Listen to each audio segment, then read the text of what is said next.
নমস্কার। আমাদের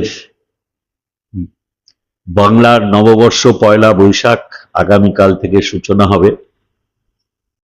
নতুন বছর সব সময় আমাদের কাছে নতুন সুযোগ এবং নতুন আশার সঞ্চার নিয়ে করে। আমি এই পয়লা বৈশাখের প্রাক্কালে দুর্গাপুরবাসী এবং আমাদের রাজ্যবাসী সকলকে আমার আন্তরিক শুভেচ্ছা জানাই। আশা করি সকলে ভালো থাকবেন, অন্যকে ভালো রাখায় সহায়তা করবেন।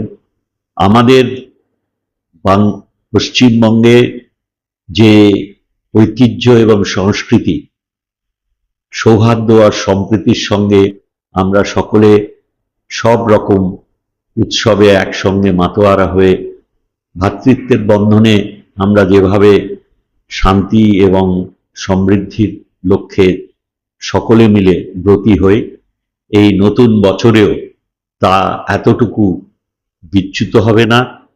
আমরা আরো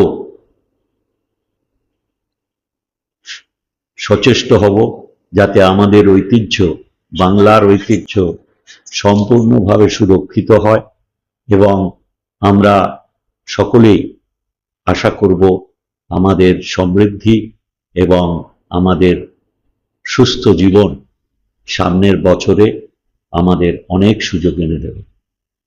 সকলে ভালো থাকবেন। আবার বলি, অন্যকে ভালো রাখায় সহায়তা করবেন। নমস্কার।